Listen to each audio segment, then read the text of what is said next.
കുറിച്ച് ഏതാനും വാക്കുകൾ സംസാരിക്കുവാൻ ഞാൻ ആഗ്രഹിക്കുകയാണ്. ഇന്ത്യ എന്ന മഹാരാജ്യത്തിന്റെ തെക്ക് പടിഞ്ഞാറേ അറ്റത്തായി സ്ഥിതി ചെയ്യുന്ന അതിമനോഹരമായ നാടാണ് കേരളം. സഹ്യന്റെ മടിത്തട്ടിൽ തലചായ്ച്ചുറങ്ങുന്ന കൊച്ചു കേരളം.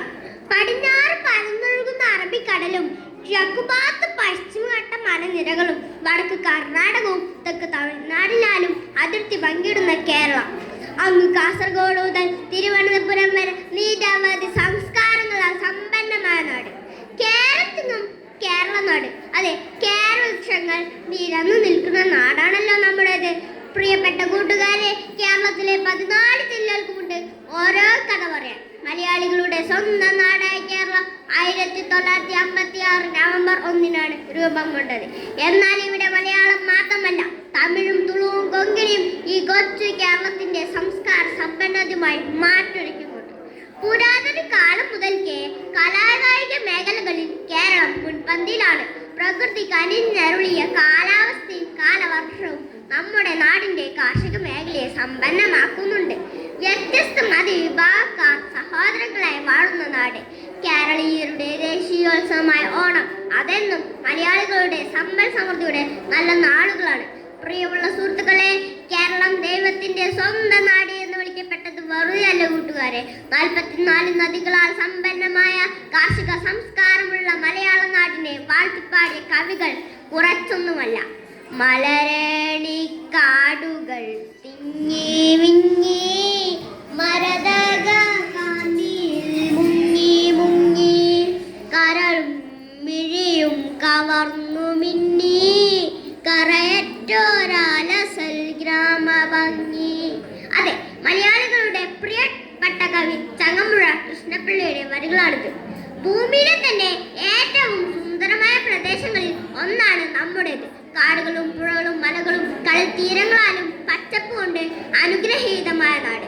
എന്നാൽ ഇന്ന് കാലാവസ്ഥാ വ്യതിയാനവും പ്രകൃതി വിഭവങ്ങളോടുള്ള അമിതമായ ചൂഷണങ്ങളും വൻ ദുരന്തങ്ങളിലേക്ക് നമ്മെ നയിച്ചിരിക്കുന്നു. വർഷകാലത്ത് പോലും കുടിവെള്ളമില്ലാതെ വണിയുന്ന ഗ്രാമീണർ, പ്രളയവും ഉരുൾപൊട്ടലും വരൾച്ചയും കാട്ടുതീയും കേരളത്തിന്റെ സൗന്ദര്യത്തിന് മാറ്റുകുറയ്ക്കുന്നു. മാറ്റം കാലഘട്ടത്തിന്റെ ആവശ്യമാണെങ്കിലും നമ്മൾ മുറുകെ പിടിക്കേണ്ട ചില മൂല്യങ്ങളുണ്ട്. അവ നഷ്ടപ്പെടുത്തിക്കൊണ്ടുള്ള മാറ്റങ്ങൾക്ക് നിലനിൽപ്പില്ല. ഉപഭോഗ സംസ്കാരത്തിന്റെ സ്വാധീനം മലയാളികളുടെ ജീവിതത്തിൽ അതിഗംഭീരമായി പുരോഗമിക്കുകയാണ്. അതുകൊണ്ടായിരിക്കാം കേരളീയരുടെ കാർഷികോത്സവം ഷോപ്പിംഗോത്സവം എന്ന ഓമന പേരിൽ വിളിക്കപ്പെടുന്നത്.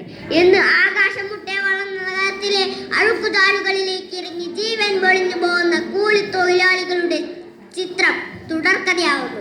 മാലിന്യ കൂമ്പാരങ്ങൾ ദിവസങ്ങളോളം കത്തിയെരിയുന്ന വാർത്തകളിലേക്ക് നമ്മൾ കൺതുറക്കണം. ആവർത്തിച്ചു വരുന്ന പകർച്ചവ്യാധികൾ നമ്മുടെ ശുദ്ധമില്ലായ്മയുടെ അടയാളമാണ്. മാലിന്യ കൂമ്പാരങ്ങളും ദുർഗന്ധം വമിക്കുന്ന പാതകളും നമ്മെ നോക്കി പല്ലിളിക്കുന്നു. ദൈവത്തിന്റെ സ്വന്തം നാടായ കേരളത്തിന് അഭിമാനിക്കാൻ ഒരുപാട് സവിശേഷതകളുണ്ട് കൂട്ടുകാരെ. സാക്ഷരതയുടെയും ആരോഗ്യത്തിന്റെയും വൃത്തിയുടെയും കാര്യത്തിൽ മറ്റു സംസ്ഥാനങ്ങളെക്കാൾ മുൻപന്തിയിലാണ് നമ്മളെങ്കിലും പ്രകൃതി സംരക്ഷണത്തിന്റെ കാര്യത്തിൽ വളരെ പിറകിൽ തന്നെയാണ്. പാടം നികത്തി തണ്ണീർ തടങ്ങളെ ഇല്ലാതാക്കി മണൽ വാരി പുഴകളെ നശിപ്പിച്ച് കുന്നിടിച്ച് ആഡംബര സമുച്ചയങ്ങൾ പണിത് മലയാളികളുടെ ആർത്തിക്ക് കൂട്ടുനിൽക്കുന്ന ഭരണാധികാരികളെ നിങ്ങളൊന്നോർക്കുക. നമ്മുടെ പൂർവികർ നമുക്ക് ദാനം തന്നതല്ല ഈ ഭൂമി, മറിച്ച് ഇളം തലമുറയിൽ നിന്നും കടം വാങ്ങിയതാണ് എന്ന ബോധത്തോടെ വേണം ഇവിടം ജീവിക്കാൻ. യുഗയുഗാന്തരങ്ങളായി രൂപാന്തരം പ്രാപിച്ച് നമ്മൾ അനുഭവിച്ചു വരുന്ന ഈ പ്രകൃതി സൗന്ദര്യം അടുത്ത തലമുറകൾക്ക് പകർന്നു നൽകാൻ നമ്മൾ ബാധ്യസ്ഥരല്ലേ കൂട്ടുകാരെ.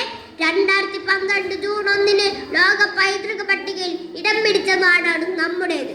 വിദേശ സഞ്ചാരികളെ പോലും മനം മയക്കുന്ന ഈ കൊച്ചു കേരളത്തിന്റെ സൗന്ദര്യം ആസ്വദിക്കാൻ വരും തലമുറയിലെ കുരുന്നുകൾക്കും അവസരമുണ്ടാകട്ടെ എന്ന് ആഗ്രഹിച്ചുകൊണ്ട് നിർത്തുന്നു. നന്ദി, നമസ്കാരം.